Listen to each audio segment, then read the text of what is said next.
Boa noite a todos. Como o diácono falou, meu nome é Cristine, mas podem me chamar de Cris. Sou advogada, tenho 26 anos, sou casada com o Lucas desde novembro, dia 19 de novembro. É um prazer estar aqui essa noite falando com vocês sobre mais uma temática pungente na sociedade, né? Algo que é polêmico, que causa, às vezes, até certas inquietações, sobretudo para o universo feminino. E nós estamos aqui hoje para tentar esclarecer um pouco sobre o que é feminismo e também saber por que o feminismo está dentro da ideologia de gênero e qual é o objetivo, né?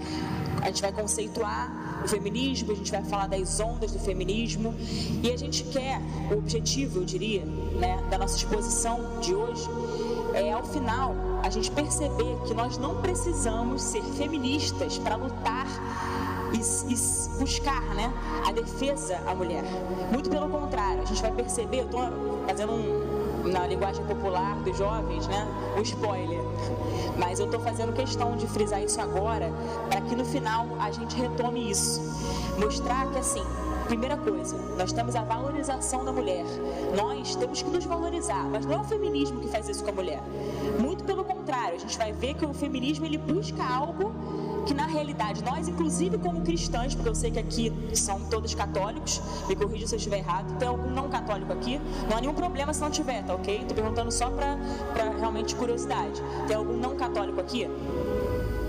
Então, todos são católicos. Então, assim, principalmente nós, enquanto cristãos, enquanto católicos, católicas, no caso estou falando especialmente para as mulheres, nós temos o dever moral de buscar a valorização da mulher e perceber a vocação para a qual ela foi chamada, a vocação à semelhança de Maria. E o feminismo não tem nada a ver com isso. O feminismo ele não quer valorizar a mulher, o feminismo ele não visa defender a mulher. Isso é uma mentira que apresentam para que a gente busque, né, não nós, né, mas assim, a própria agenda feminista, que eles buscam atender uma certa cartilha, que a gente vai ver aqui. Então, eu já deixo desde já essa, como eu posso dizer, essa recomendação a todos nós, né, para percebermos desde já que o feminismo ele não tem nada a ver diretamente com a defesa à mulher. Isso é o que eles querem que nós acreditemos. As feministas, principalmente, querem que nós, mulheres, possamos aderir ao movimento feminista achando que vamos valorizar a mulher, mas não é isso, e a gente vai ver por quê. Então a gente vai ver os bastidores do feminismo, a gente vai ver o conceito, claro, né, que é um conjunto de ideias, né, que poderiam buscar a promoção da mulher, mas não é assim que acontece na prática, e a gente vai ver a gênese do feminismo e o que o feminismo se transformou. Por isso a gente vai falar das 3 ondas do movimento feminista, a gente vai falar das repercussões, das consequências. Então a abordagem de hoje vai ser exatamente sobre o feminismo dentro da ideologia de gênero, porque a gente vai ver que no final a gente vai falar que a ideologia de gênero ela é o rosto do feminismo radical. Então vou dar continuidade, né, para começar, melhor dizendo, a palestra de hoje. E qualquer coisa também estou à disposição, tá? Como eu disse, inclusive esqueci de falar uma coisa importante. Não sei se vocês conhecem, mas eu e meu marido, nós frequentamos e somos membros do Centro Dom Bosco. Não sei se vocês já ouviram falar.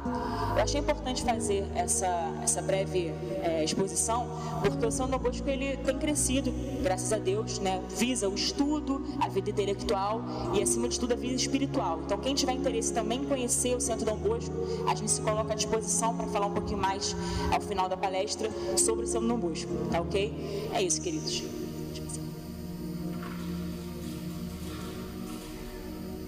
Então, vocês vão ver que tem algumas fotos que são emblemáticas. Essa foto, inclusive, é a do símbolo do feminismo, né? Muitas pessoas olham para essa foto e veem o quê?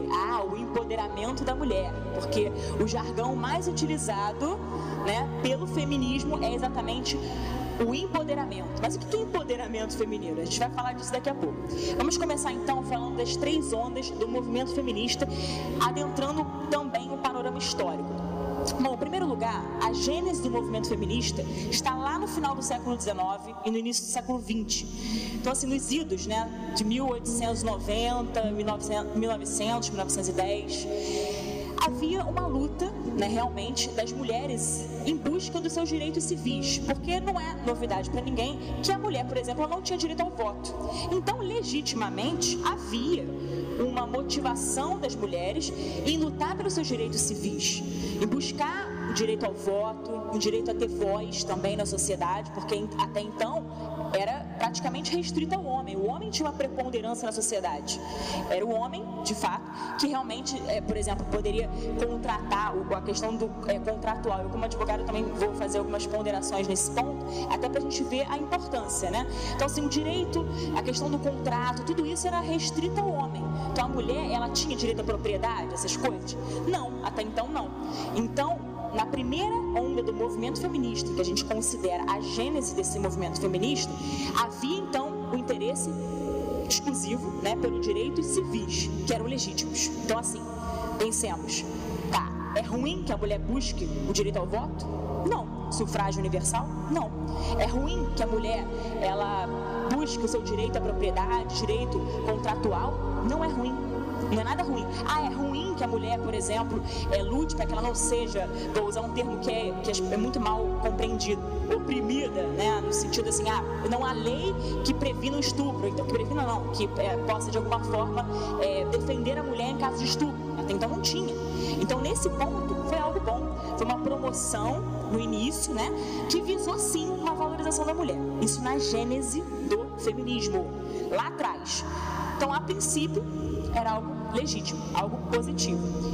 Então, assim, a gente tem algumas pessoas, algumas expoentes desse movimento feminista, né, que estão nessa gênese, que realmente, mesmo valorizando a mulher e buscando esses direitos civis da mulher, tinham, assim, basicamente, como todo caso, né, como todo movimento, tem as suas dissidências. Então, tinham aqueles que eram realmente, as mulheres que eram somente em prol desses direitos, e tinham outras que já estavam descambando para outro lado, buscando, por exemplo, o direito ao aborto, né? Então, assim, a gente vai ver aqui adiante algumas expoentes, né? Como, por exemplo, Margaret Sanger, que inclusive ela é uma eugenista, muito conhecida, não sei se vocês já ouviram falar dela, mas ela é dos Estados Unidos, ela é muito conhecida, ela é uma líder, né, assim, do financiamento da questão do aborto, ela é uma eugenista, e ela lutava sempre, ela valorizava a questão do aborto justamente porque ela queria promover uma certa erradicação, sobretudo da população negra. Isso não é novidade,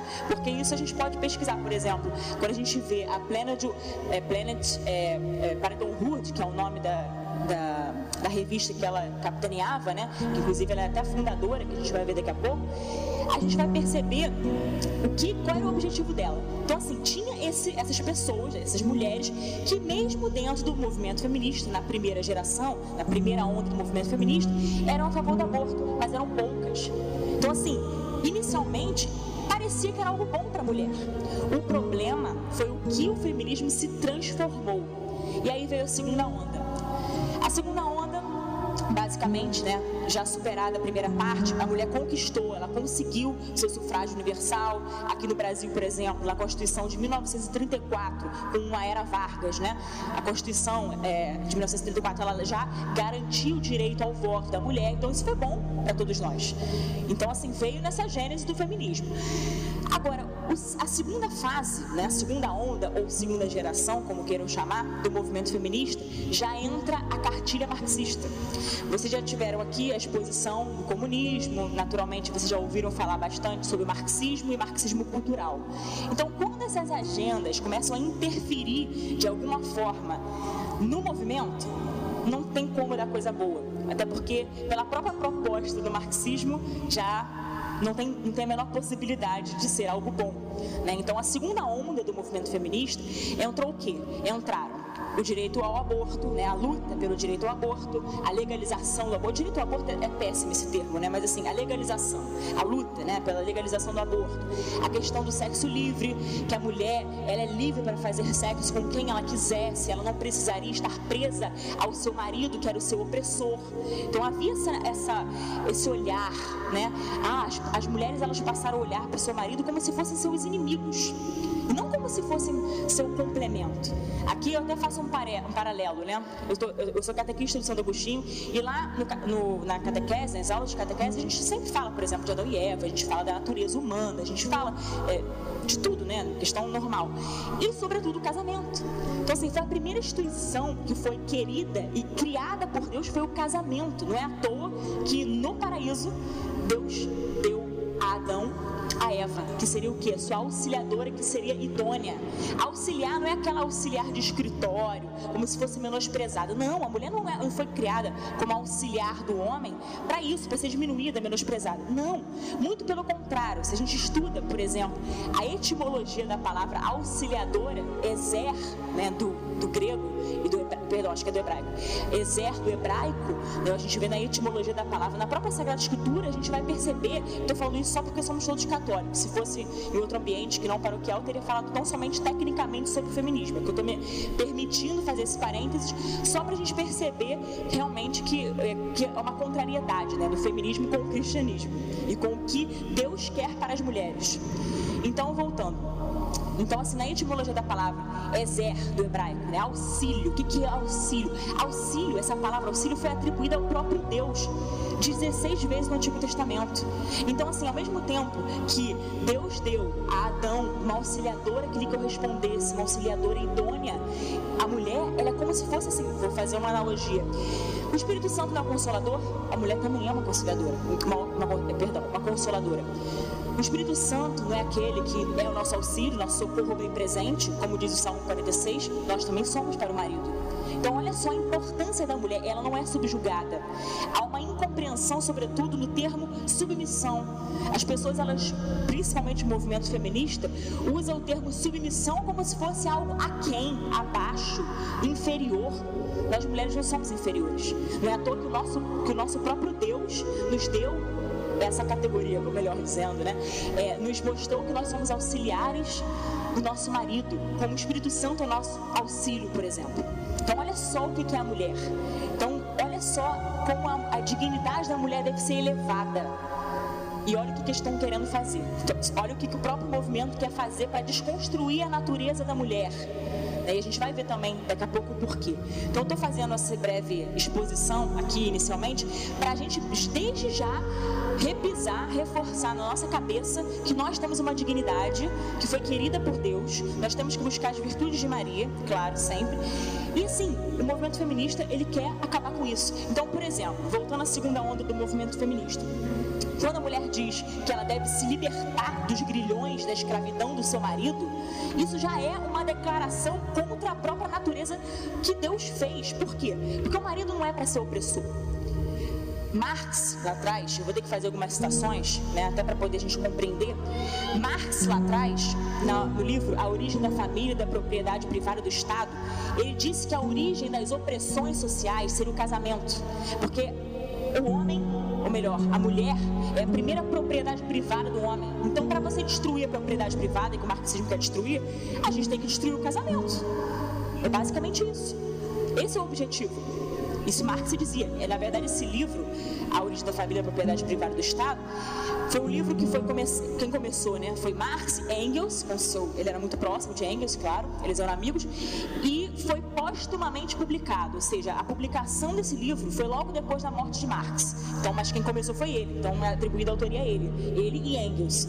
Então, assim, isso tudo que a gente está esclarecendo aqui é proposital para a gente entender que tudo, na verdade, é para tentar destruir o casamento, que seria as origens das opressões, para desqualificar, desnaturalizar aquilo que Deus fez, a criação perfeita do ser humano, e também saber que, como falamos, né, lá em Gênesis, uma das primeiras coisas que Deus fez foi o quê? O homem para a mulher e a mulher para o homem. Então, quando a gente inverte essa lógica, tem alguma coisa errada. E o movimento feminista começou a fazer isso de uma forma bem ávida na segunda geração. Aí começou a dizer que realmente a mulher, ela era oprimida pelo seu marido, ela tinha que fazer sexo com o que ela quisesse. Eu vou usar esses termos, eu sei que, enfim, porque nós estamos aqui entre adultos, né? Então, sexo livre, à vontade. Inclusive, se ela quisesse separar, ela tinha direito. Por quê? Divórcio. Então, assim, vamos começar a lutar pela legalização do divórcio, porque até legalização é um modo de falar também, né? Mas, assim, pela legitimação, eu diria, do próprio divórcio, porque o divórcio até então era algo comum, que era mal visto, né? Se a gente vai lá na década, por exemplo, de 50, 60, as pessoas não podiam falar de divórcio, porque não era comum. Hoje em dia, o casamento é descartável. A pessoa não está feliz, ou sei lá o que acontece, tudo é motivo para divorciar, tudo é motivo para separar. Então, assim, isso veio muito à corrente, né, a reboque da segunda geração, que começou a lutar por isso. Então, divórcio, sexo livre, aborto, meu corpo, minhas regras. Posso fazer o que eu bem entender, o que eu quiser. Eu sempre gosto de falar isso, porque uma vez, faço só uma ilustração, uma vez uma feminista chegou e começou a questionar juridicamente o motivo pelo qual eu era contrária ao aborto. Eu expliquei tudo para ela, falei, e ela começou a falar, mas ela citou essa frase, né, meu corpo, minhas regras, que é muito utilizado. Aí eu falei, querida, olha só, se você quiser se mutilar, se matar, o problema é seu. Você tem direito a fazer o que você quiser com o seu corpo, mas o seu filho não é nem seu corpo, nem suas regras. Então você não tem como legitimar nada sobre a vida dele. Inclusive, o Código Penal, vou falar aqui até para vocês terem subsídios se alguém vier falar com vocês. O Código Penal brasileiro, ele é contra o aborto, inclusive, digo mais, não é só contra o aborto é crime no Brasil, não tem uma hipótese que ele não seja crime. O que existe é uma despenalização, que é diferente de descriminalização. Descriminalização é quando não existe mais crime, beleza, deixa de ser crime. Mas o artigo 128 do Código Penal diz que não se pune o aborto em caso de estupro ou quando a mulher corre risco de vida. Então há uma despenalização, mas ele continua sendo crime. Então desculpa o termo, essa coisa que falam aí, né, que não, o aborto ele não é crime em caso de estupro, é mentira. É mentira, porque é crime sim. E vai continuar sendo crime se depender de nós, porque é um absurdo a gente deliberar sobre a vida de uma criança que não nasceu. Porque nós já nascemos, né? Deliberar sobre a vida de uma criança, imagina, que não nasceu. É um absurdo, né? É contra a natureza, é contra a vida. Inclusive a Constituição Federal preconiza, valoriza a vida. No artigo 5º, por exemplo, da Constituição, fala do direito à vida. Então por que a gente vai tirar o direito à vida daquela criança? Independente do caso. É muito simples. Mas isso tudo veio massificar na segunda geração, e hoje está muito pior, porque as feministas, elas vociferam por conta, né, de tudo que tem acontecido no Brasil, isso não só no Brasil, como no mundo. Então essa segunda geração, ela veio dizer isso para todas as mulheres. Vieram pessoas, por exemplo, na segunda onda, né, como Simone de Beauvoir, que com certeza vocês já ouviram falar, né? Simone de Beauvoir escreveu O Segundo Sexo em 1949. Aqui eu perco um pouquinho falando dela, para dizer a vocês que em 1949, no caso de Simone de Beauvoir, quando ela publicou esse livro, O Segundo Sexo, o mais famoso, a expressão, a frase mais famosa dela qual que é? Ninguém nasce mulher, torna-se mulher. Então assim, ninguém nasce mulher. Então assim, o seu sexo, a sua biologia pouco importa, você tem que se libertar disso. O importante é o que você realmente se sente, é o seu gênero. Então ela já está mostrando que o sexo biológico é irrelevante. O importante é o seu gênero, que é socialmente construído. Então, por exemplo, a Simone de Beauvoir, ela é de uma linha que a gente chama de existencialista. Ela foi, inclusive, companheira de Sartre, e eles mesmos se intitulavam como, diziam, né, que tinham um relacionamento aberto. Não me perguntem o que é isso, porque eu não sei explicar. Relacionamento aberto, eu não sei o que é, não sei. Mas enfim, Sartre e ela eram existencialistas, né, na corrente, e diziam isso. Então a Simone de Beauvoir, ela foi um expoente dessa segunda geração, né? Ela está no final do primeiro e está na segunda, propriamente dita, né? E nesse livro Segundo Sexo, eu até gostaria de ter aqui para mostrar para vocês, né? Geralmente nas palestras nós sempre trazemos esses livros para mostrar que não é teoria da conspiração, não é invenção da nossa cabeça, é algo que é concreto. Eu trouxe o livro da Judith Butler, que eu vou gastar mais tempo falando dela, por ela estar mais próxima ao nosso tempo, ela está na terceira geração. Então eu trouxe o livro para mostrar ipsis literis, ou seja, na literalidade, o que ela fala, que não é coisa da nossa cabeça, não é fantasia, não é invenção, é algo concreto. Então assim, eu até encorajo a todas as mulheres, especialmente, já que estamos falando do feminismo, e elas são as protagonistas, ou seriam, ou eu diria, as vítimas, né, dessa situação, eu tenho encorajo a elas a estudarem, a lerem mesmo o livro das teóricas de gênero, das teóricas do feminismo, para que a gente no final perceba aonde que nós vamos chegar se a gente continuar defendendo o movimento feminista. Então, assim, nós não estamos aqui reproduzindo o discurso pronto, como geralmente eles fazem. A gente está aqui para fazê-los pensar, para mostrar o que eles dizem, porque eles mesmos se desconstroem. Então, para a gente, sinceramente, não é uma tarefa assim muito difícil falar, porque é só ler os livros deles, dos teóricos, que a gente vai chegar a essa conclusão, que realmente é absurdo o que eles dizem. Há uma desconstrução da identidade humana. Como é que eu vou ser a favor disso? É impossível, né? Enfim, então, após a segunda geração, né, do movimento feminista, que veio com a Simone de Beauvoir, como a gente já citou, nós entramos na terceira. Vejam bem, a segunda geração ela já foi bem radical, ela radicalizou muito, porque a gente percebeu, a primeira geração tinha aquela dissidência, tinha um grupinho que lutava pelo aborto, mas era um grupo ainda reduzido. A maioria das mulheres da primeira geração realmente queriam algo positivo, que era apenas o sufrágio universal. Então, assim, a gente não pode colocar tudo como se fosse ruim na primeira geração. Foi o que eu disse. O problema foi que o feminismo se transformou, e a segunda geração já veio rasgando tudo, porque veio com a interferência do marxismo, né? E a terceira geração é muito pior, porque é a que nós estamos inseridos hoje. A terceira geração do movimento feminista tem como é que eu posso dizer, expoente máxima, né? A Judith Butler, que é desse livro, a autora desse livro, Problemas de Gênero, Feminismo e Subversão da Identidade. Esse é o título do livro da Butler. Ela está na década de 90, ela escreveu esse livro em 1990, então assim, só para a gente fazer esse panorama histórico, para a gente não esquecer. Primeira geração, final do século XIX, início do XX. Segunda geração, já é mais ou menos 1960, 1970, 1980. E a terceira geração, 1990 em diante, ou seja, até agora. Nós estamos na terceira geração do movimento feminista. E a Butler, ela é esse expoente, para mostrar o quê? Que ela vem, de alguma maneira, ver as disfunções, né, da segunda geração, algumas incongruências da segunda geração, e ela vem radicalizar ainda mais e problematizar. Então ela vem dizer o seguinte: uma identidade de ordem metafísica, negativo. De uma identidade de ordem metafísica, não existe uma identidade, existe uma pluralidade de identidades. Você pode ser o que você quiser.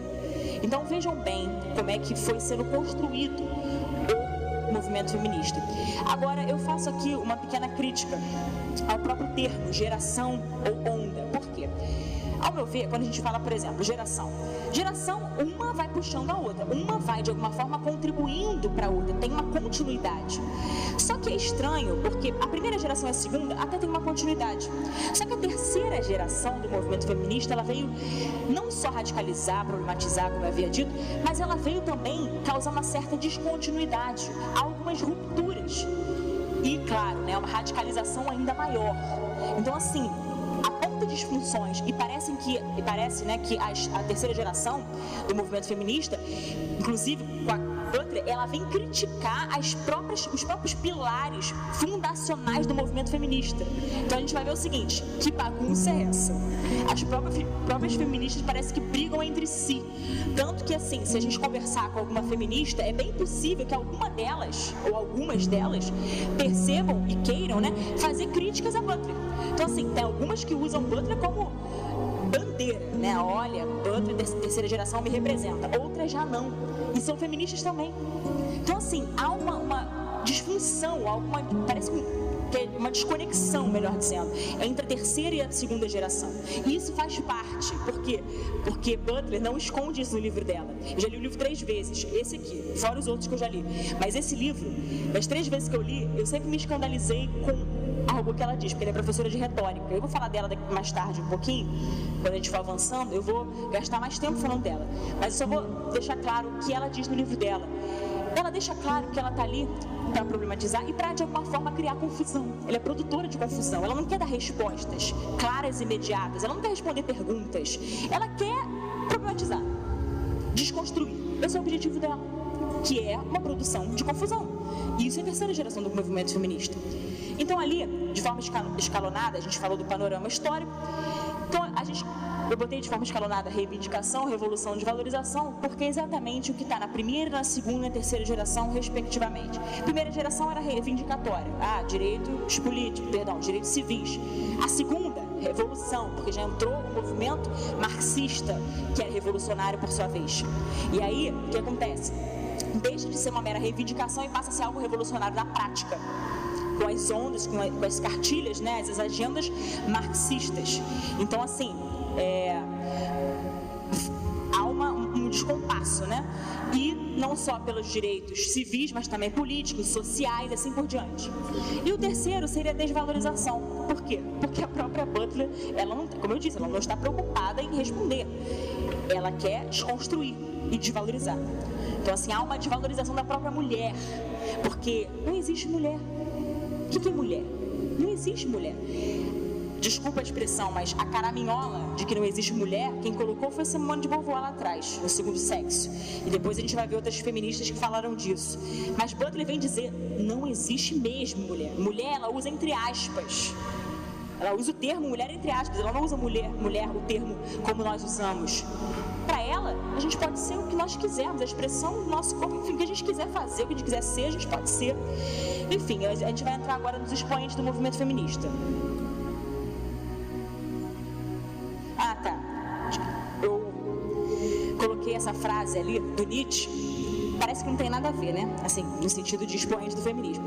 Nietzsche é o pai do niilismo. Não sei se vocês já ouviram falar, se vocês conhecem o niilismo, mas o niilismo ele reduz a nada, né? Por exemplo, qual é o sentido da vida? Não reduzir a nada. Então, assim, os princípios morais, religiosos, isso deve ser reduzido a nada, porque eles não são nada. Niilismo é isso. Então, assim, ele é o pai do niilismo. E olha só essa frase que interessante. O homem deve ser educado para a guerra e a mulher para o prazer do guerreiro. Tudo mais é loucura. Então, a mulher seria o quê? Uma recreação para o marido.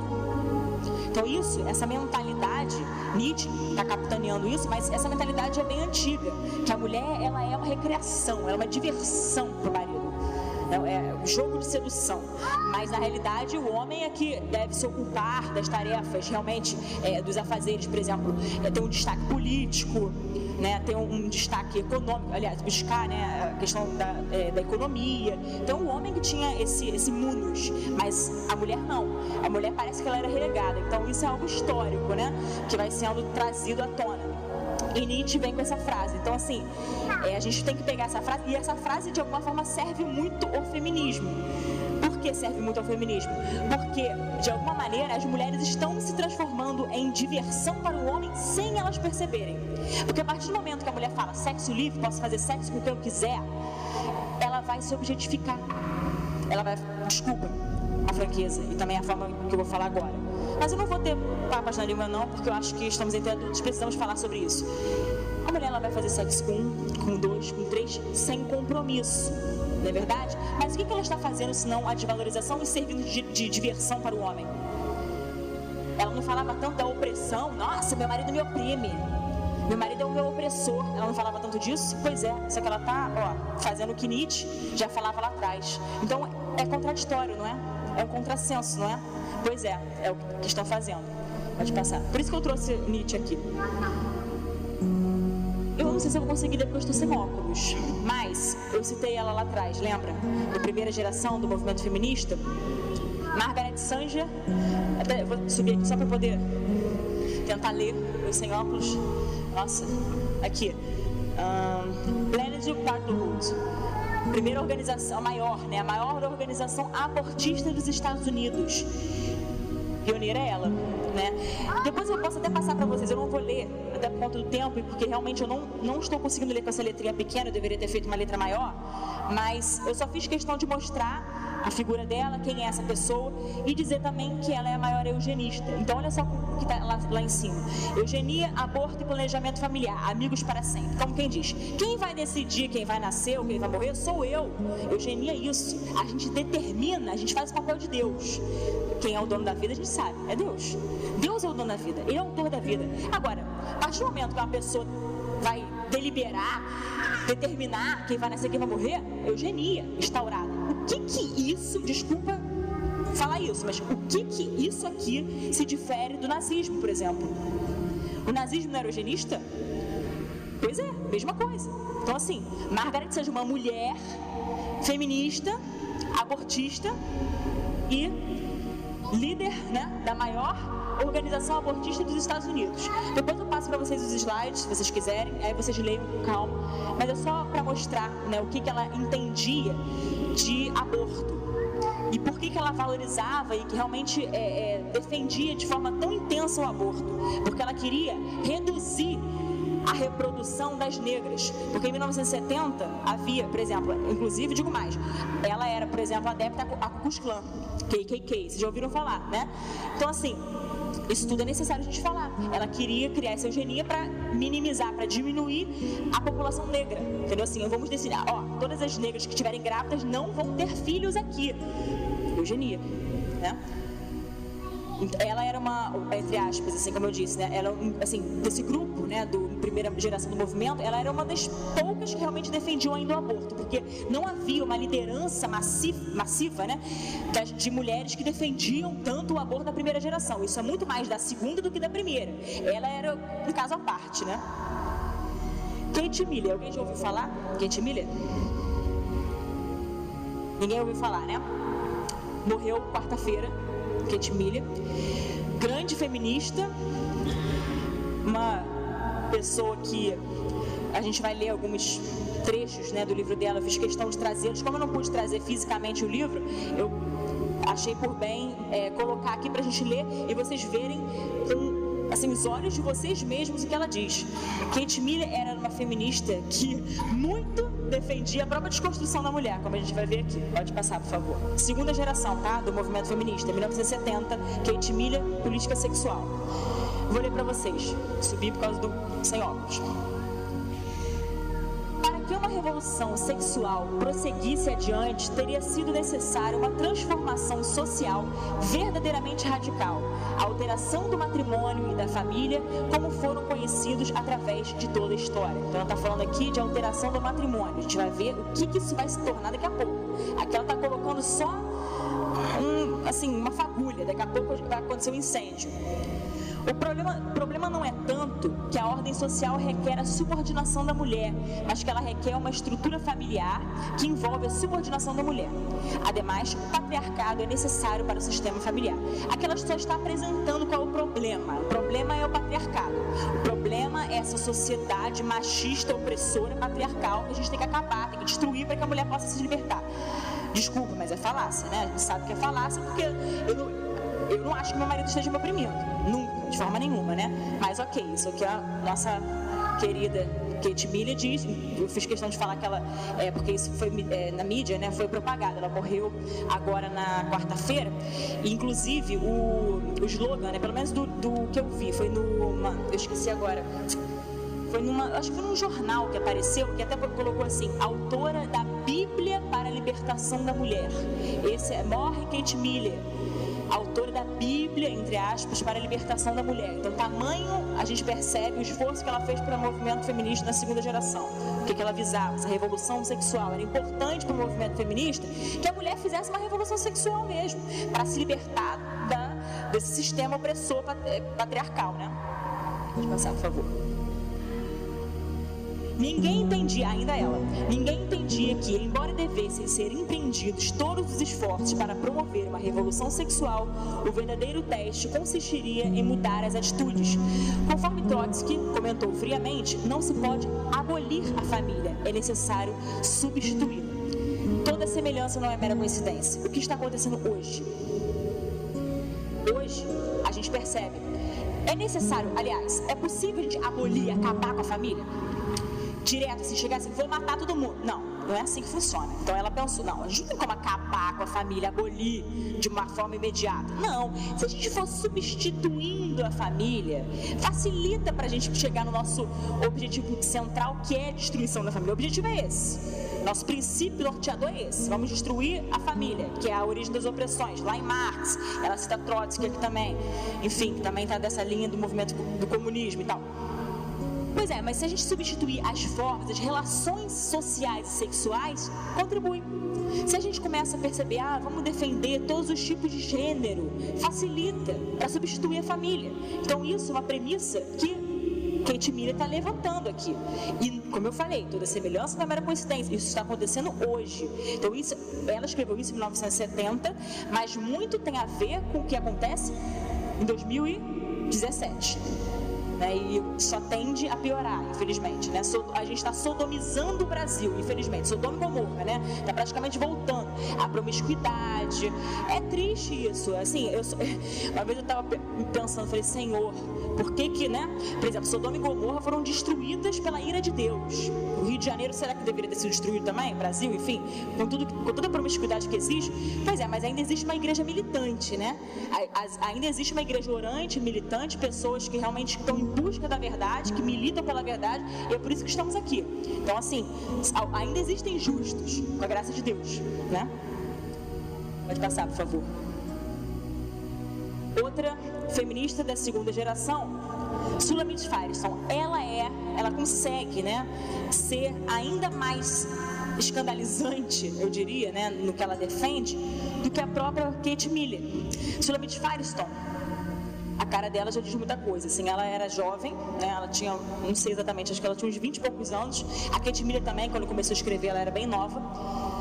E ela escreve algo, por exemplo, como defesa ao incesto, esse tipo de coisa, né, que a gente vai ver daqui a pouco. Ela escreve A Dialética de Sexo, e esse livro, quando, assim, pelo menos, eu, todas as vezes que eu li esses dois livros, em especial, juntamente com aquele ali, eu considero uma leitura leituras, né, bastante indigestas. Então, assim, é difícil pelo que elas vão defender. Pode passar, por favor. Dialética de Sexo, do sexo. Deve-se, portanto, propor, em primeiro lugar, a distribuição do papel da nutrição e da educação das crianças entre a sociedade como um todo, tanto entre os homens quanto entre as mulheres. Estamos falando de uma mudança radical, então ela não está escondendo o jogo aqui não, né?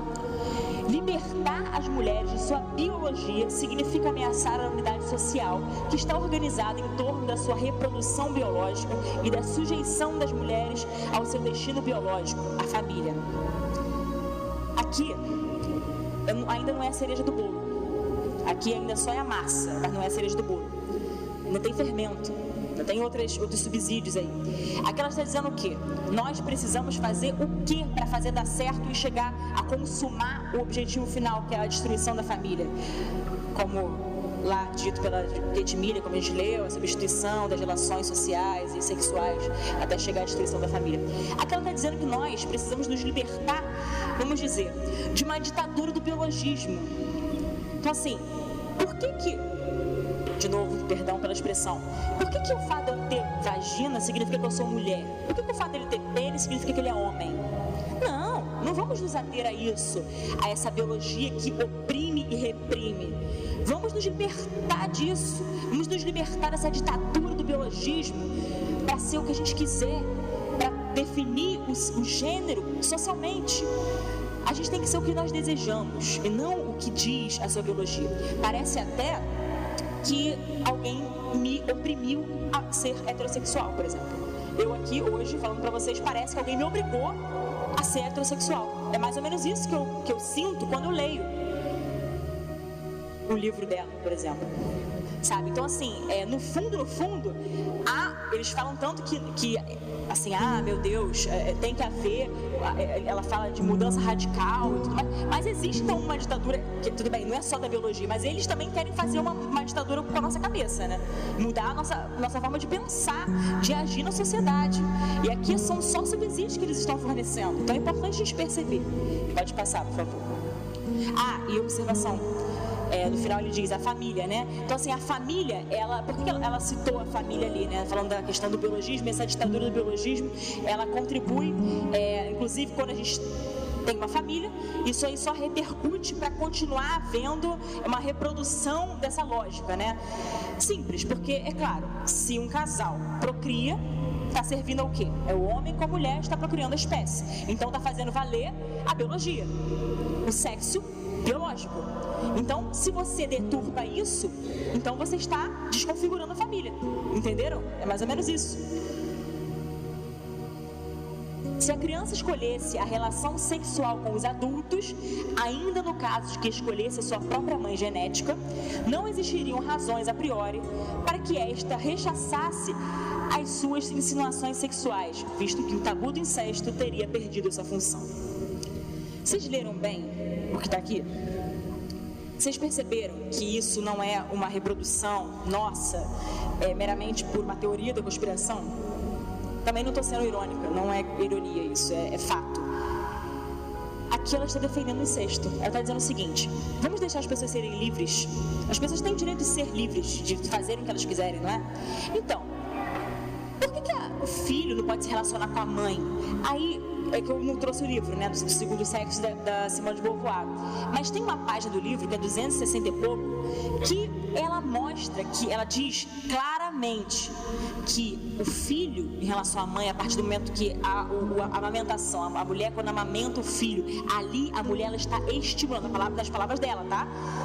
Ela está estimulando sexualmente a criança, a libido da criança. Olha só que agressivo. Quer dizer então que minha mãe ou meu pai, que sejam, se eles fizerem uma carícia em mim, fizerem um carinho, um afago, ou demonstrarem amor para comigo, quer dizer que isso é estimular minha libido, os atos libidinosos? E ela favorece o incesto, ela legitima o incesto. E ela não é a única. A gente está falando aqui da dialética do sexo e Sulamit Firestone. Mas na mesma linha estão Kate Millett, como a gente leu há pouco, e também no livro dela ela vem mostrando sobre isso. A gente também tem aquela senhora que nós vamos nos debruçar daqui a pouco sobre a literatura dela, problemas de gênero, da Judith Butler, bem como inúmeras outras.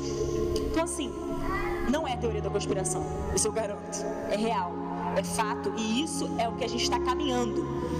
A gente defendendo o feminismo, todas essas cartilhas, essas linhas, essas ondas que vêm a reboque, de alguma forma, contribuem para que a gente um dia chegue aqui, na descriminalização do incesto. Né? Então assim, vai ser permitido o incesto daqui a pouco, né? Pode passar, querido. O tabu do incesto é necessário agora apenas para preservar a família. Então assim, ó, a criminalização do incesto é só para isso, preservar a família, porque não precisa mais, então vamos legalizar, né? Então, se nós acabarmos com a família, na verdade, acabaremos com as repressões que moldam a sexualidade em formas específicas. Aqui eu coloquei a página, esqueci de colocar na página nas outras citações, mas aqui eu coloquei, página 59, dialética de sexo. Então, queridos, até para vocês saberem e compreenderem melhor o que ela está dizendo, né, e não ficar como se fossem frases soltas ou esparsas, vejam no livro. Vejam, leiam o livro, eu encorajo todos vocês a lerem e realmente perceberem o que ela diz. Qual é, no direito a gente chamaria de mens legis, assim, o sentido da norma, o sentido da lei, ou nesse caso aqui, a essência do que ela está dizendo, né? Aonde que ela quer chegar com tudo isso que ela defende. Pode passar, por favor. Agora sim, a gente superou essa parte, a gente falou de algumas das expoentes do movimento feminista, tem inúmeras outras, mas assim, a gente tentou pegar as principais, né, justamente que são as, assim, nem diria as pioneiras, mas assim, as pessoas que são mais emblemáticas, né, as expoentes, as pessoas mais assim, citadas no movimento feminista. A gente citou a Margaret Sanger primeiro, em segunda Kate Millett e Sulamit Firestone, Simone de Beauvoir na segunda também, e Judith Butler nessa terceira que a gente vai entrar. Primeira coisa, vem essa pergunta: essa Judith Butler, alguém já viu ou já ouviu falar? Judith Butler? Já, né? Tá. Judith Butler, ela nasceu em 1956 e ela escreveu esse livro em 1990. Ela esteve no Brasil recentemente, 2 anos atrás. 2 anos, é questão de 2017, foi ano retrasado, isso mesmo. Ano retrasado ela esteve aqui no Brasil e ela promoveu, né, a disseminação da cultura de gênero, da ideologia de gênero, nas universidades. Então ela estava querendo mostrar que a ideologia de gênero deveria ser ensinada desde a mais tenra idade, então nas escolas, nas universidades, de uma forma doutrinar, a gente sabe, mas assim, para ela quer disseminar a cultura de gênero, que ela defende, né? E ela esteve na Universidade Federal de São Carlos, ela esteve na Universidade Federal da Bahia, foi da Bahia, São Carlos eu não tenho certeza, mas acho que foi lá mesmo. E foi 2 anos atrás, ou seja, ela estava falando para os nossos jovens há pouquíssimo tempo atrás. E ela está palestrando em tudo quanto é lugar, para defender a ideologia de gênero. Agora, quem é Butler? Judith Butler, como eu falei, ela nasceu em 1956 eu vou usar a mesma retórica que ela usa, né? Ela é uma filósofa, entre aspas. Por que eu digo filósofa, entre aspas? Eu sempre falo isso em todas as palestras porque não é jogo de linguagem. É porque eu estou usando o mesmo artifício que ela. Ela diz que homem é entre aspas, mulher é entre aspas, então ela está me dando a autoridade e a liberdade de usar filósofo entre aspas. Não é verdade? Pois é. Ela é uma filósofa que inclusive é do departamento de teoria crítica. Para quem não sabe ou não ouviu falar, teoria crítica, ela tem uma linha, né, da escola de Frankfurt. Alguém já ouviu falar da escola de Frankfurt? A escola de Frankfurt foi até um dos fundadores, Felix Weil, na década de 1920 mais ou menos. E a escola de Frankfurt, ela tem uma essência marxista totalmente. E ela é do departamento de teoria crítica, que é afiliado, né, de alguma forma, à escola de Frankfurt. Não só no departamento de teoria crítica, para a gente perceber a origem dela e a raiz marxista que ela tem, mas ela também do departamento de literatura comparada e retórica. Então, se ela é professora de retórica, se ela é mestra, enfim, se ela é professora, né, de retórica, ela usa a retórica para servir o discurso dela, para autorizar o que ela diz. E aí, Judith Butler, ela é da linha pós-estruturalista.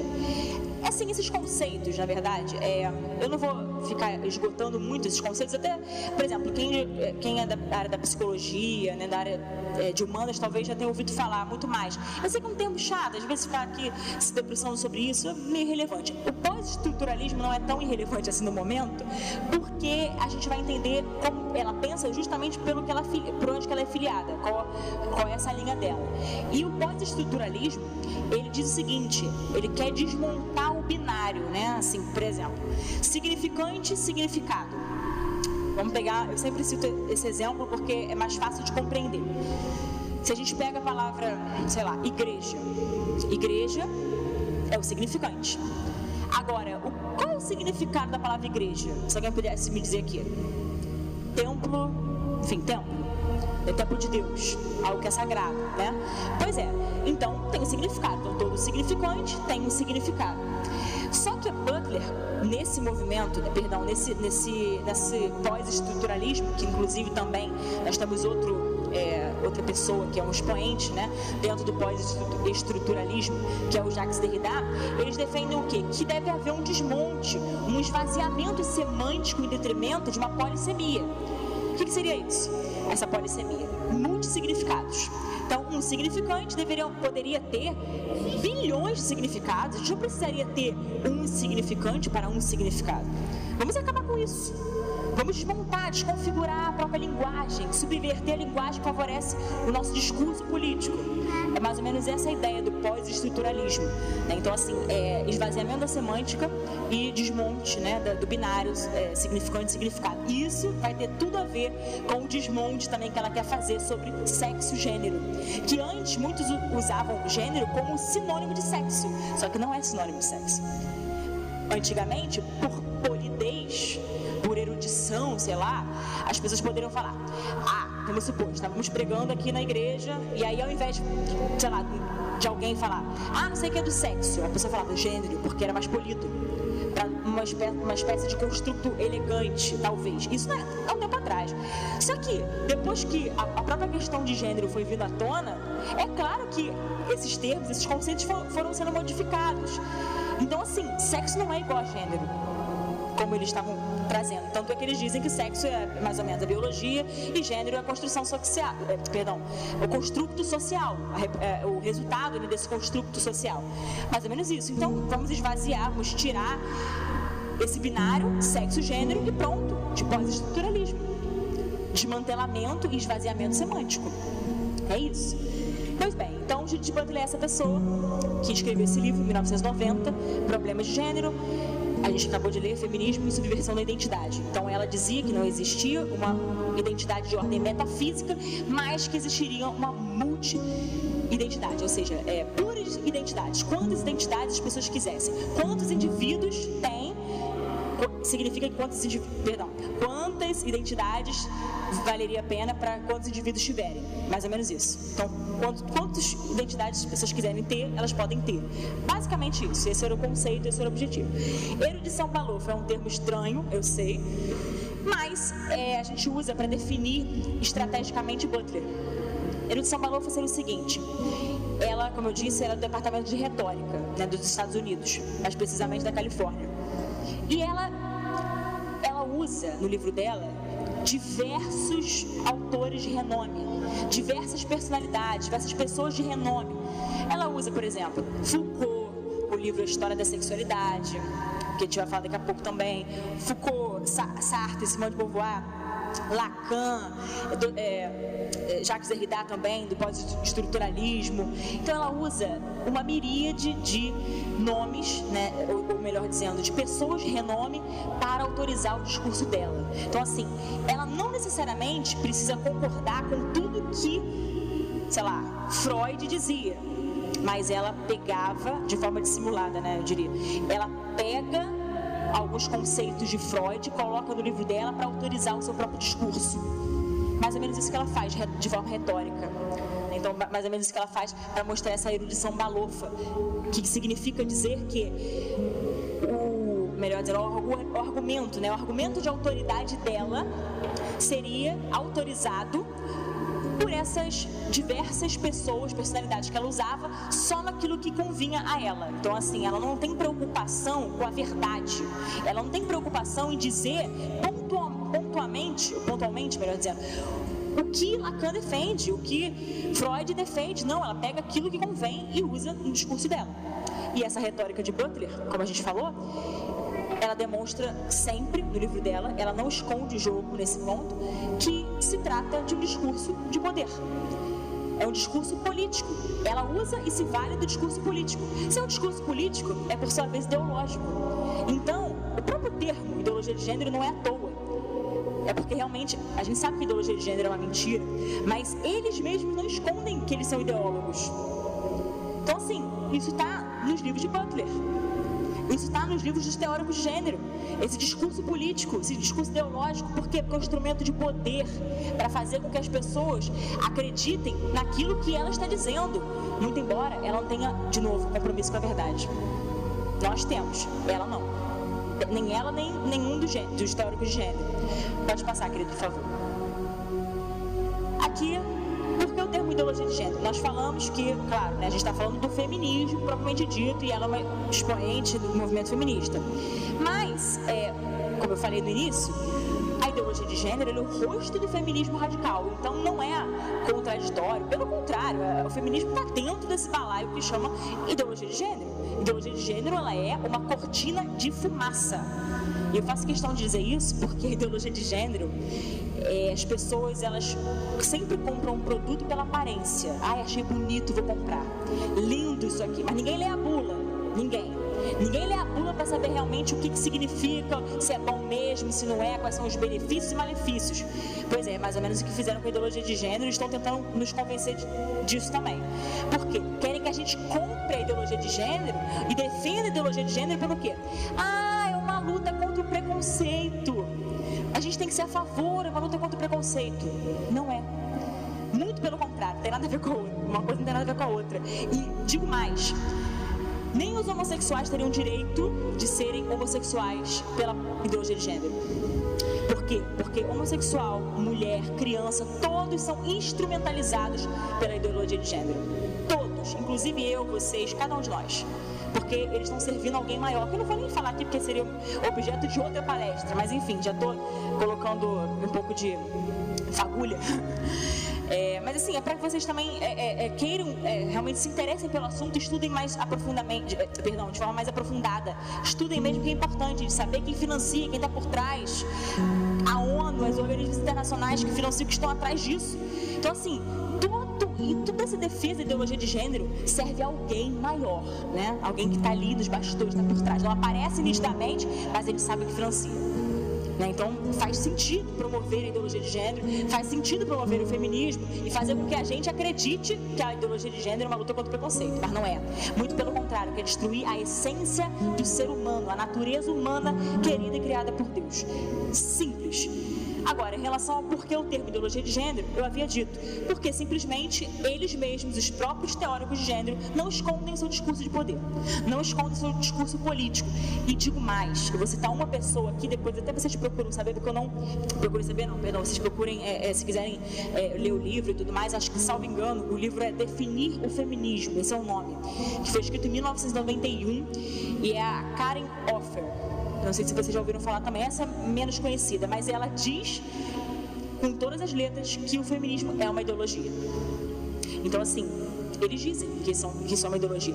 Eu sei que muitos discordam do conteúdo, muitas pessoas, por exemplo, quando a gente fala ideologia de gênero, muitas pessoas nos recriminam, reclamam conosco, porque dizem, ideologia de gênero estão desqualificando.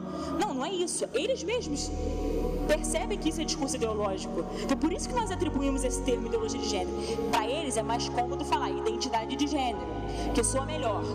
Mas nós chamamos de ideologia de gênero porque a gente sabe que isso é uma ideologia, que é um conjunto de ideias que serve a alguém que está por trás, que é financiado, etc e tal. Então é uma ideologia, não tem como fugir. E nos livros de Butler a gente percebe isso retoricamente e mais facilmente, né? Pois bem, dando continuidade. Visão contemporânea da teoria feminista. Como havia dito também, Judith Butler, ela é a terceira geração e ela defende, ela está capitaneando, né, essa visão contemporânea da teoria feminista que, de alguma forma, ela pontua e, assim, algumas incongruências do movimento, da geração anterior, como eu havia falado, sabe? Então, assim, basicamente, ela está mostrando uma roupagem nova para o feminismo, atribuindo uma roupagem nova para o feminismo, né? Que pode estar em, como é que posso dizer, em descontinuidade com o movimento, cismei com o movimento, com a geração anterior, a segunda geração do movimento feminista.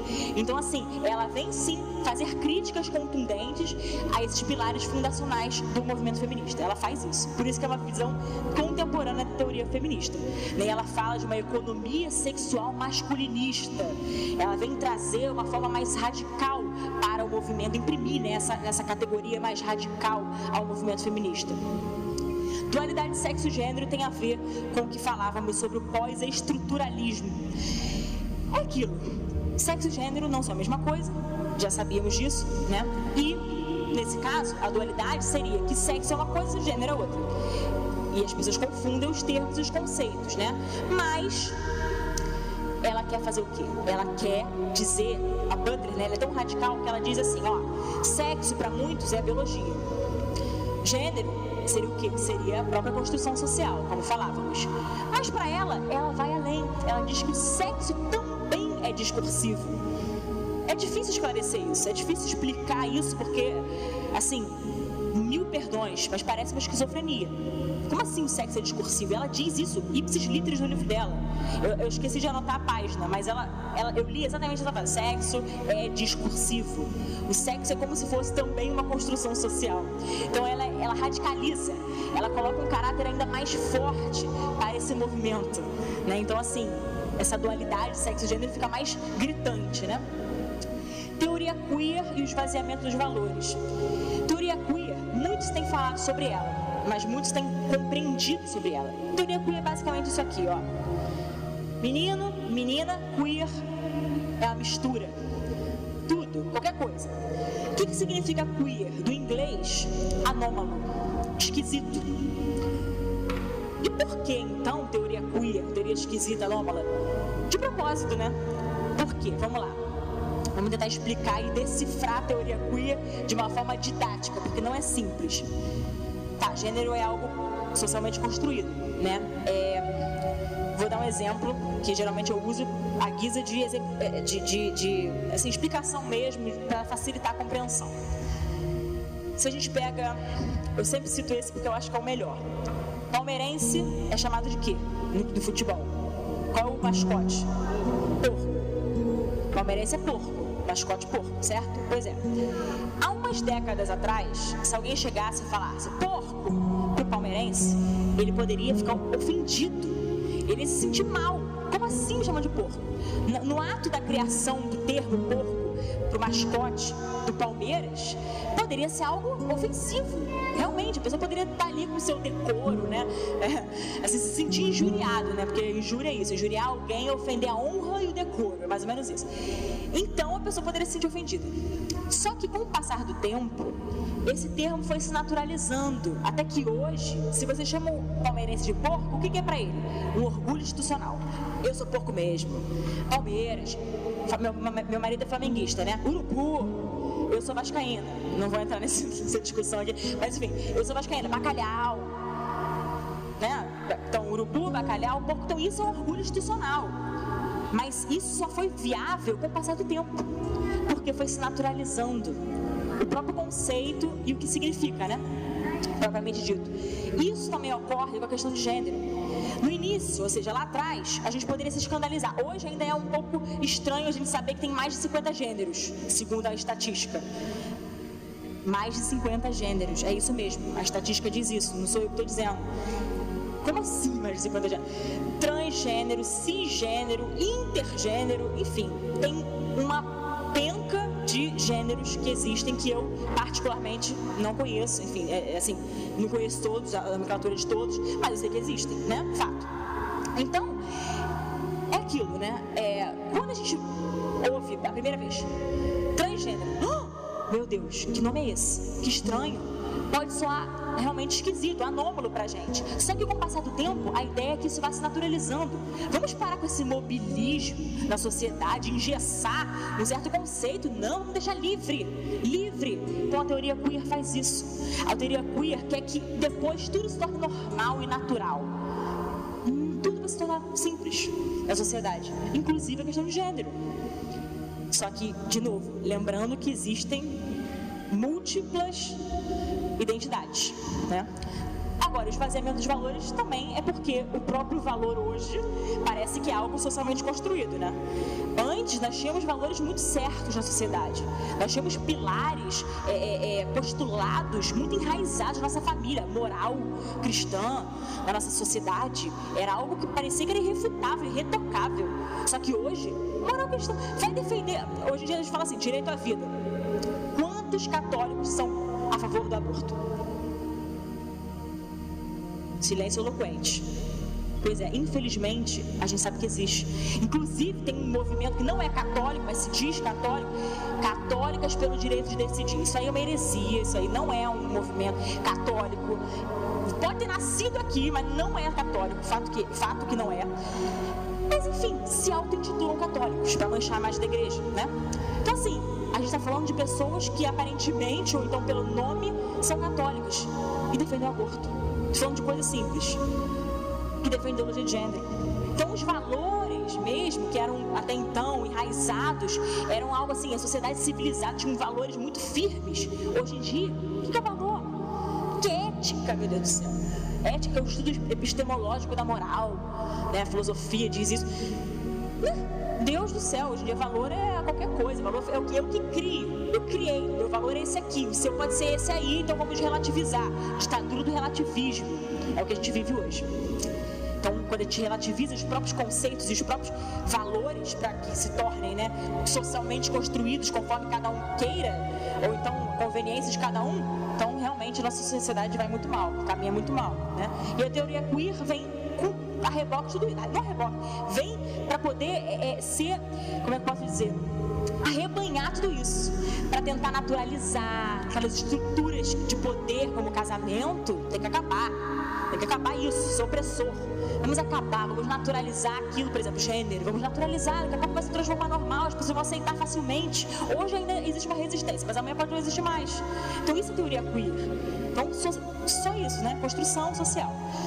Aí eu botei aqui, desconstrução igual a destruição, porque é claro que essa desconstrução não é uma mera desconstrução, vamos desconstruir aqui para montar de novo, não, aqui é uma destruição mesmo da identidade, porque se não existe uma identidade, qualquer coisa é identidade, então eu escolho ao alvedrio da minha vontade, qualquer coisa, então vamos destruir o ser humano, melhor, né? Eu acho que fica mais honesto a gente falar da destruição do ser humano, fica mais honesto. A ideologia de gênero fala assim, olha, é honesto intelectualmente, né? Olha, a ideologia de gênero visa a destruição do ser humano. Melhor, Isso é honesto. O que é desonesto é falar para você que é uma luta contra o preconceito, que é mentira.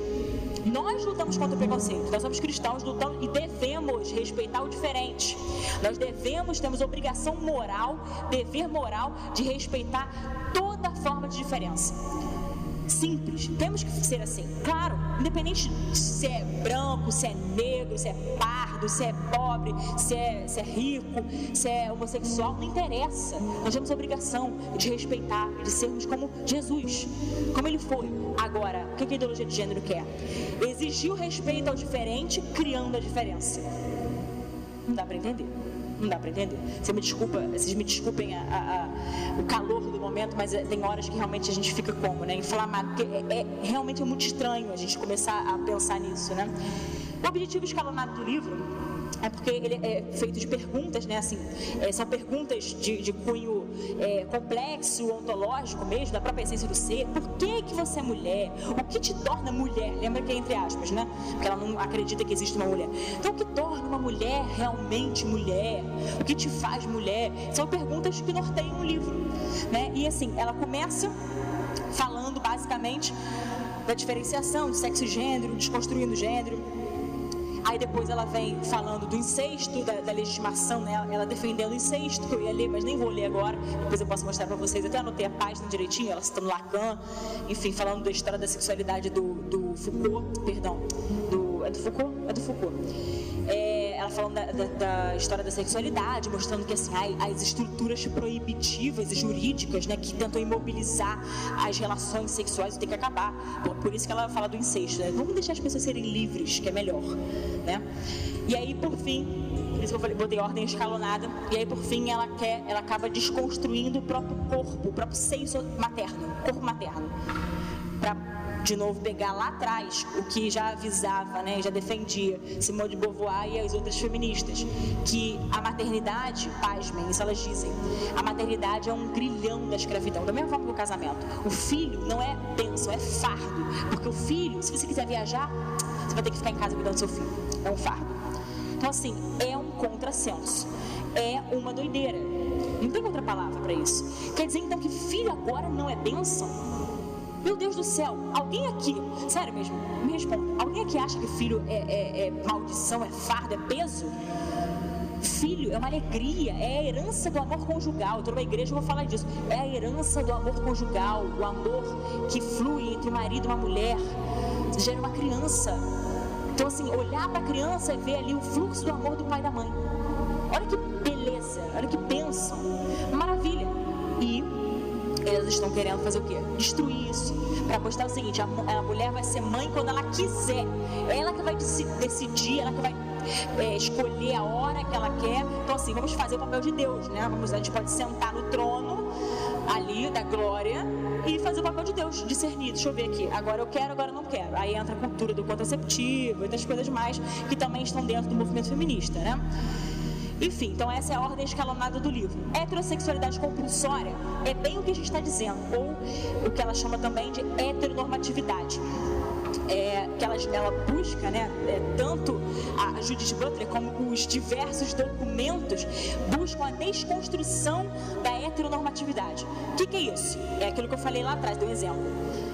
Eu sou heterossexual porque me oprimiram dessa forma e me obrigaram a ser assim. Então, assim, a sociedade, ela reproduz uma heterossexualidade compulsória. É compulsória porque estão exigindo que você seja assim. Porque se você não for diferente, não serve. Então, assim, eu sou heterossexual por opressão, por obrigação, porque estão reproduzindo há muito tempo isso, essa ideia na minha cabeça, compulsoriamente. Por isso que eu cheguei aqui hoje para falar para você que eu sou heterossexual. Mais ou menos assim. Então isso seria uma reprodução, né, de discursos e do próprio direito, né? Ela fala da questão lembra que eu falei das estruturas proibitivas, jurídicas, mais ou menos isso. Então a própria lei, ela seria uma reprodução dessa heterossexualidade compulsória. Então, pasmem, por isso que eles estão entrando nas leis. Por isso que nós temos aí BNCC sendo votada. Já ouviram falar? Base Nacional Comum Curricular. Essa base, ela está cheia de ideologia de gênero. E essa base, ela tem caráter normativo e vinculante. que vai vincular todos os colégios. Então, se por exemplo, tiver um colégio confessional que falar, não entra ideologia de gênero aqui, se entrar a base, já era. E lá eles têm um programa chamado PNDH3, Programa Nacional de Direitos Humanos, número 3, que ele fala expressamente que devemos lutar, eu não lembro agora o termo, mas eu sei que tem essa expressão, desconstrução da heteronormatividade. Vamos acabar com a heteronormatividade. Então essa coisa de ser heterossexual porque, enfim, é uma reprodução, tem que acabar com isso. Então eles lutam por isso está nos documentos oficiais do governo, inclusive, né? Não é só da BNCC, que inclusive visa até uma centralização da educação das mãos do governo federal, aquela coisa toda. Eu não vou nem falar muito aqui porque não é objeto da nossa explanação, mas eu quis mostrar para vocês que isso tudo está sendo construído, concatenado, é uma coisa puxando a outra.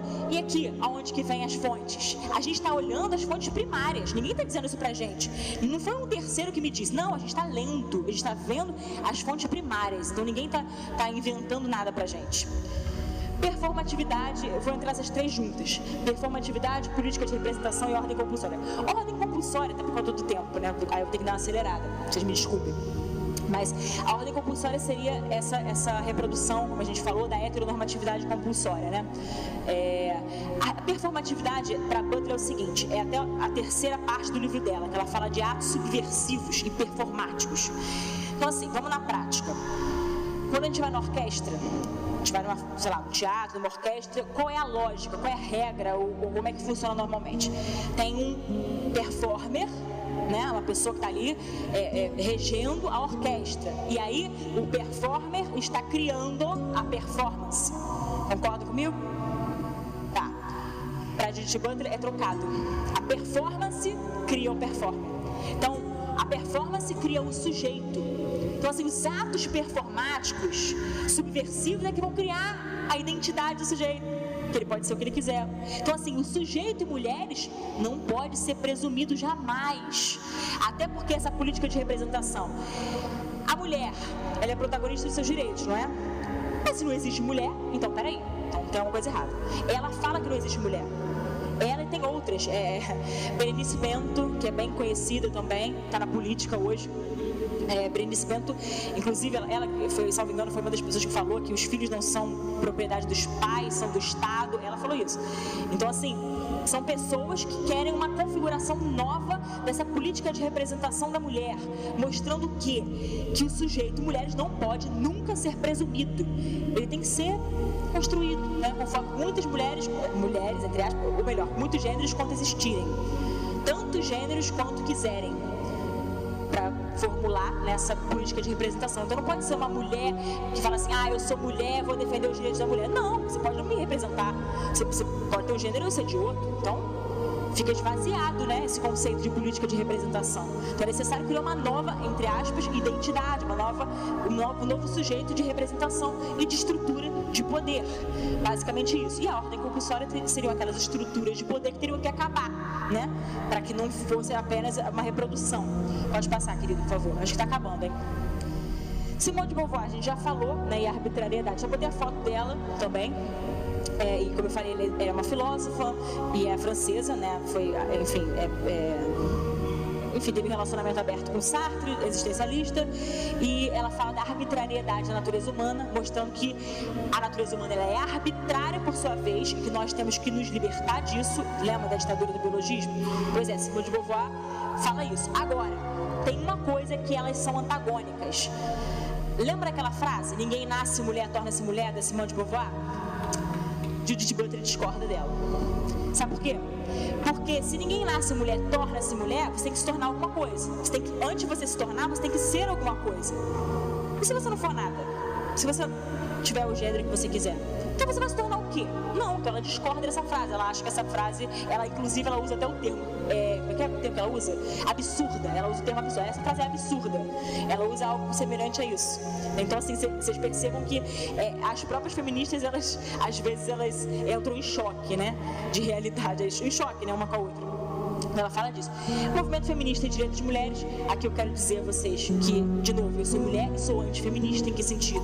Que eu não preciso ser feminista para defender e lutar pelos direitos das mulheres. Lutar pelos direitos das mulheres é legítimo, é importante, temos que fazer mesmo, mas isso não me torna feminista. E outra coisa, você dizer que você é antifeminista não te torna automaticamente machista, como as pessoas acham. Se você fala, eu defendo o direito da mulher, mas eu não sou feminista, machista! Já me rotularam assim, inclusive de machista, homofóbica, fascista, aqueles rótulos maravilhosos, né? Pois é, mas não te torna. Aí eu quero só deixar uma reflexão para vocês. Machismo é bom? Sim ou não? Eu acho que foi um brado retumbante que machismo não é bom. Se o machismo não é bom, por que o feminismo seria bom? Não é estranho? Pois é, nenhum nem outro, né? Então assim, excessos não podem. Então assim, machismo não é bom. Tem uma questão de lógica, né? Assim, por exemplo, o que foi querido, criado por Deus não é machismo. O fato do homem ser a autoridade do lar, o fato do homem ser o sacerdote do lar, o Cristo da mulher, gente, pelo amor de Deus, é bíblico, isso é fato. Agora, compreendam, submissão é estar sob a mesma missão. Eu volto a estacar zero aqui. Não é ser inferior, não é ser diminuída, pelo contrário, é ser complementar.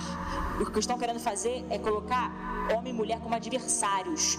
E aí hoje a gente tem homens, desculpa os homens que estão aqui, hoje em dia homens, vocês estão sendo convidados a serem bananas, porque a mulher pode tudo, a mulher é empoderada, ela pode tudo. Então os homens é que estão sendo cada vez mais menosprezados. Não estou dizendo que, pelo amor de Deus aqui, que a mulher não tem que lutar pelos seus direitos, como eu falei.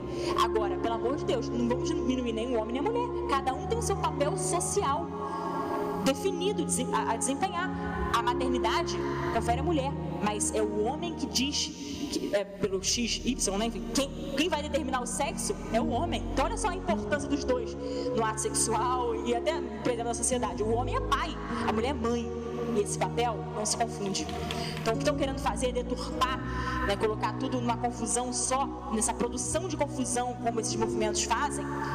É o que a gente tem que ficar muito atento, para a gente não ser mais uma massa de manobra. Estrutura de poder, a gente já falou, e subversão da linguagem a gente também já falou, que o objetivo deles é subverter a linguagem para nos confundir. Então assim, botar algo assim, de repente que tem lembra do significado e significado? Pois é, então vamos subverter a linguagem, a semântica, naturalizar, porque aí de repente me serve para atingir uma massa e favorecer o meu interesse. Então assim, é fácil subverter a linguagem, é fácil eles colocarem dessa forma, dessa maneira, para que a gente se confunda, né? Pode passar, querido, tá acabando. Aqui eu botei só uma foto, desculpa o escândalo, Marcha das Vadias pela Igualdade de Direitos. Eu desafio alguém a dizer aqui qual é o antagonismo dessa foto. Tá aqui, Marcha das Vadias, uma foto foi tirada em Porto Alegre, 2013. Tem alguma coisa contraditória ali? Não, o homem, na verdade, sim. Eu não sei se é um homem, tá? Ele pode ser um queer. A gente não sabe, né? A gente não sabe se é homem. Não tô falando de deboche, não, pelo amor de Deus. Eu quero dizer o seguinte, ali o homem, eu não sei se ele tá realmente como homem, se ele tá se sentindo mulher. Porque hoje em dia é isso, a pessoa se sente, né? O desejo sexual, enfim. Então não é nem a figura do homem, não. Mas assim, igualdade de direitos. Igualdade de direitos é bom? A gente precisa lutar por igualdade de direitos no Brasil? A Constituição Federal, de novo, no artigo 5º, ela fala, no inciso 1º, artigo 5º, inciso 1º, ela fala de uma igualdade material, uma igualdade de direitos entre homens e mulheres. Então, teoricamente, a gente nem precisaria estar vociferando tanto para lutar pela igualdade. A emancipação das mulheres, ela existe, ela é ótima, ok, a mulher já está inserida no mercado de trabalho. Eu sei que ainda existe um descompasso entre o salário, às vezes a mulher recebe menos. Eu entendo isso, lutar pelos direitos é importante. Como eu falei, vale a pena, é legítimo. Agora, o problema é como que eles fazem isso, a forma e o que transforma o movimento. Aqui, o que eu quis chamar a atenção é, primeiro, pela igualdade de direitos. Direitos de quem? Das mulheres. Chamando de vadias. Marcha das vadias. Vem cá, não tem nada que fere mais a dignidade da mulher do que ser chamada de vadia. Elas mesmas estão se criticando, né? Enfim, desonrando, sabe? Se desonrando. Então, assim, chamar a mulher de vadia, vem cá, isso me representa? Jamais, mesmo se eu fosse adepta de qualquer tipo de movimento, isso aqui jamais me representaria, sabe? Chamar a mulher de vadia, assim, sabe? Isso é descarado, né? Então, assim, é um contrassenso lutar pelos direitos das mulheres e tudo mais, sendo que chamando as mulheres de vadia. É um absurdo. Então, por isso que eu quis trazer essa foto, para ver como é que elas são agressivas. E elas nos rotulam de intolerantes, sendo que elas é que querem que nos agredir até visualmente. Né? E isso não é luta pela igualdade de direitos, porque ela, teoricamente, deveria existir, né? E nós, enquanto cristãos, podemos lutar pela igualdade de direitos, sim, podemos lutar em defesa da mulher, lutar contra a violência doméstica, mas não precisamos ser feministas, porque o feminismo faz isso, ó, acaba com a dignidade da mulher, destrói e desvaloriza a mulher. E para finalizar, essa frase do Chesterton, não sei se vocês já ouviram falar do Chesterton. O feminismo trouxe a ideia confusa de que as mulheres são livres quando servem aos seus empregadores, falando da emancipação da mulher, mas são escravas quando ajudam seus maridos. E aqui eu encerro só mostrando para vocês, mulheres, pode passar, que eu acho que acabou. É só deixar meu contato. Só para a gente pensar, refletir sempre, que antes da gente se intitular ou dizer que somos pertencentes a determinado movimento, seja ele qual for, que a gente estude, se aprofunde no conhecimento desse determinado movimento e veja muito bem quais são seus dogmas, postulados, suas diretrizes, suas bases, né? Para que realmente nós possamos ter ou não uma identificação com esse movimento, porque senão a gente acaba sendo, desculpa, vaquinha de presépio, de movimento.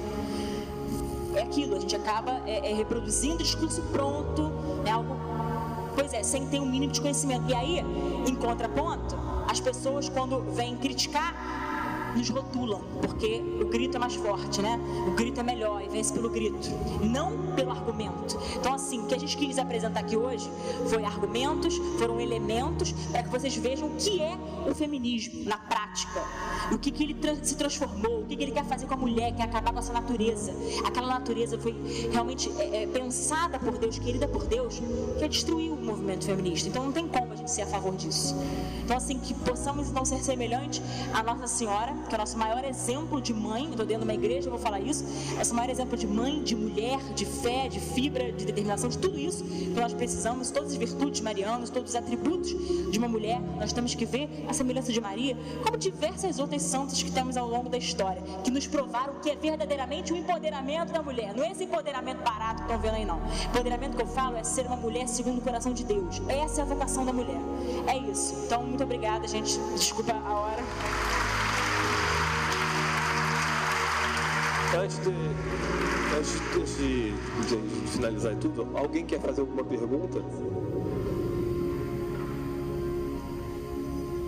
Não, às vezes ficou alguma coisa, né, que você queria perguntar, algum ponto. Eu sei que a hora está um pouquinho avançada, né? Mas de repente eu tiro a dúvida, porque, veja, é um assunto muito longo. Ela falou rápido e não conseguiu, provavelmente não deve ter falado 1/3 do que seria para se falar. Mas é só para a gente ter noção de que a gente vai sendo conduzido sem a gente saber de onde vem. As coisas vão entrando lá. Quem é mais antigo aqui lembra quando liberaram calça comprida para a mulher? Quem lembra disso? Isso, foi um rebuliço, né? Mas ali já existia uma investida sobre isso. Na verdade, eles não querem igualdade, elas querem ser submissas, querem ser superior, elas querem mandar em tudo. Não existe igualdade. Ela quer que as coisas sejam do jeito que elas querem. Esse tipo de pessoa, ela não está preocupada com os outros.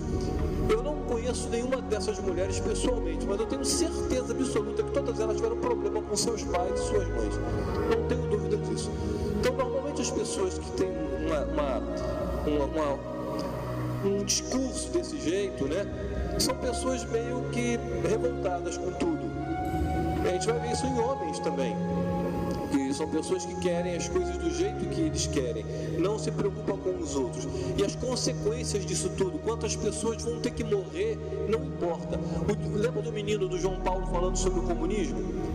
O comunismo, na realidade, ele é assim: quando alguma coisa que eles investem dá errado, eles não aceitam que foram eles que erraram, foi alguém que atrapalhou, então precisa ser eliminado. Esse discurso está mais ou menos por dentro do que eles estão falando no feminismo, entendeu? Então, eu queria depois até pedir, se fosse possível, deixar o seu contato, né? Alguém que queira perguntar, pronto, beleza. Então, alguém que queira perguntar alguma coisa pertinente, que de repente não quer falar aqui, né? Ela, por ser mulher, vai ser mais fácil de explicar. E assim, eu fico só triste pela quantidade de gente, né? Que as pessoas poderiam querer conhecer mais sobre essa realidade. Mas foi muito bom, muito obrigado pela sua disponibilidade, que Deus te abençoe muito, te dê coragem, né? Para continuar. E o bom de tudo é o seguinte, é o marido acompanhar, né? Ver a mulher falar sobre isso, mas... já quase me bateram uma vez já. Vem aqui. Então, gente, olha, rezem por essa jovem, por esse jovem, porque isso é andar na contramão do dia de hoje. Então, quando a gente começa a tomar conhecimento dessas realidades, de tudo isso que está acontecendo, nós começamos a entender por que algumas coisas estão acontecendo nos dias de hoje, né? Puxa, por isso que então está desse jeito? Tá. Oi, você tinha falado sobre se o machismo não é bom, porque o feminismo seria. Mas quando a gente vai discutir essas coisas na internet, né, o que a gente costuma ouvir as pessoas falando, mas o oposto do machismo, o feminismo não é o oposto do machismo, o oposto do machismo é o femismo. E como a gente se posiciona disso? Porque aí eles colocam uma linha dizendo, a gente não é tão radical quanto uma feminista, eu sou só feminista. E o que você acha que a gente poderia responder? Perfeito essa pergunta. Então, como você muito bem colocou, o oposto imediato do machismo é femismo, que seria basicamente uma superioridade. Vamos lá, machismo seria como se fosse uma superioridade do homem em relação à mulher, e feminismo a superioridade da mulher em relação ao homem. Só que tem a ver com a pergunta dele. O feminismo, em tese, seria uma igualdade de direitos. O problema é que não é assim que eles se posicionam. A mulher luta pela igualdade fazendo o quê? Querendo impor. E a partir do momento que ela quer impor, ela quer desmerecer e diminuir. Então acaba que, querendo ou não, na prática, o efeito prático das coisas é que se equiparam, entendeu? Por isso que eu fiz questão de mencionar, independente de feminismo, machismo, todos são ruins na prática. Então assim, é evidente que nós temos que deixar muito claro que o que foi querido por Deus é para valer, claro. Então assim, como eu falei, o homem é a autoridade da casa, isso foi papel social. Isso a gente tem que defender, isso não é machismo. Então, o que talvez ocorra no Facebook, como já aconteceu comigo também, discussões, assim, vãs de Facebook e outras mídias sociais, é isso, que as pessoas querem mostrar assim, a Bíblia é machista, a igreja é machista, opressora. Não, não é isso. Uma coisa é a lógica da criação, a outra coisa é que a sociedade transformou pra gente, entendeu? Então, assim, eu botei em pé de igualdade, porque na prática é assim que funciona, pela defesa da mulher, entendeu? Em relação ao feminismo, esse feminismo que hoje, esse é o radical da Judith Butler, é um feminismo agressivo. Então, não é só igualdade, acaba se descambando pro feminismo, entendeu? Não sei se eu respondi a sua pergunta. Beleza. Só para também encerrar, não quero esticar, que a gente já passou do horário, é só para a gente entender uma coisa. Para que a gente queira que as próximas gerações sejam melhores, é preciso que a gente retome os verdadeiros valores da vida. Porque se eu me digo católico, e isso eu quero, até digo em alguns lugares que eu vou pregar, ninguém é católico obrigado. Tem alguém que é católico obrigado aqui? Eu até digo isso da igreja. Se alguém é obrigado católico, me fala, que eu vou falar com o padre e vou dar uma carta de libertação para você. Você pode ir embora. Mas se eu assumo um catolicismo, eu preciso saber que o católico não é aquele que quer defender o privilégio de ninguém, é aquele que quer defender os interesses de Deus. E no interesse de Deus é isso. Deus criou as coisas para serem feitas da forma como tem que ser feitas, não do jeito que alguém quer. Isso aí é muito fundamental. Então, para nós tomarmos cuidado, para que a gente possa saber falar para as pessoas e não deixar compactuar com essas coisas. Porque quando uma televisão mostra uma novela em que mostra um casal homossexual tendo um relacionamento maravilhoso, ele mostra um casal entre héteros com um problema. E ele diz para você, sem você perceber, de que aquele par homossexual se dá muito bem, e quando é hétero tem problema. Então ele vai dizendo isso para o teu filho, vai dizendo isso para você, e você não percebe a estratégia dessas pessoas. Eles são perversos, eles são ruins mesmo. Eles querem destruir a nossa vida, destruir a vida dos nossos filhos, porque a vida dele não deu certo, ele quer destruir a sua também. Tá bom? Não sei se foi bem dito, mas é por aí. Então eu quero pedir a Posso Deus... só fazer um comentário último? Eu prometo, gente. É o último comentário. É só porque ele tocou num ponto que às vezes as pessoas confundem mesmo. Então eu estou me sentindo na obrigação até de sinalizar a vocês para que a sociedade não nos confunda como é o que eles querem, né? Existe uma diferença. Por exemplo, ideologia de gênero é uma cartilha de poder que serve a organismos internacionais. Tem elementos, tem estruturas, né? Enfim, organismos que estão por trás, que a gente nem comentou sobre isso, mas existe, né? Então, ideologia de gênero é uma política, uma agenda de poder, né? Vamos dizer assim. E é uma questão ideológica. Ideologia de gênero, enfim, obviamente é um discurso de poder, político, etc., ideológico. Agora, tem uma questão também que é a orientação sexual, que é diferente da ideologia de gênero. As pessoas colocam tudo no mesmo balaio. Colocam assim, ideologia de gênero. Por quê? Para cooptar o homossexual para ser a favor da ideologia de gênero. Mas eu devo dizer que uma coisa é uma coisa, outra coisa é outra coisa. Ideologia de gênero é uma coisa, orientação sexual é outra coisa. Então, assim, é o que eu reforço aqui. A ideologia de gênero instrumentaliza o próprio homossexual. Não quer valorizar, ou então não quer trazê-los para a luta no sentido de, coitadinho. Não é isso. Então, assim, a gente estudando esses teóricos, a gente percebe isso mais nitidamente. Sabe, assim, eles são, de alguma forma, eles acabam sendo vítimas, Então, tem uma questão, por exemplo, de disforia de gênero, que eu não vou nem entrar aqui. Tem uma questão que existe, sim, uma questão clínica, médica, que é diferente, por exemplo, da própria orientação sexual. Eu sei que as pessoas os homossexuais, propriamente dito, isso é uma orientação sexual dele, mas a ideologia de gênero não tem nada a ver com isso. Então, não é propriamente uma luta contra o preconceito, isso é um discurso reducionista. Então, eu faço questão de frisar, porque a gente defende, né, sim, é a cultura do ódio disseminada por eles. Então, só para a gente deixar claro, nós somos contra a ideologia de gênero, igreja é contra a ideologia de gênero, tem que ser mesmo, porque a gente está defendendo a lógica da criação. Agora, a gente respeita o homossexual e a gente quer eles bem pertinho de nós. Entendeu? A gente ama o homossexual, a gente ama as pessoas diferentes, não importa, como eu falei, o negro, o pardo, o índio, idoso, jovem, não importa. Todas as categorias de pessoas, nós temos que amar, acolher, respeitar. A igreja quer isso, mas não significa que a gente vá colocar tudo no mesmo balaio, instrumentalizar eles e usar a cada um deles, como a ideologia de gênero faz, como quem está por trás, quem é mentor da ideologia de gênero, quer que a gente acredite e faça. Então, só para deixar isso muito claro também. Tá bom, então mais uma vez obrigado a vocês, que Deus abençoe. Eu não sei se tem alguém que ficou, que tem alguma coisa a falar para pedido da própria paróquia, porque o padre falou comigo hoje, não sei, tem alguém que está escalado por alguma coisa? Não, né? Então tá bom. Obrigado a você, que Deus te abençoe. Qualquer coisa só entrar em contato, tá, gente? Estou à disposição de vocês, e-mail, tem outros temas WhatsApp, que a gente aborda telefone. depois. Divulguem, tá bom? O Senhor esteja convosco. Pela intercessão de Maria Santíssima, de São Jerônimo, desça sobre todos vós a bênção do Deus Pai Todo-Poderoso, Pai, Filho e Espírito Santo.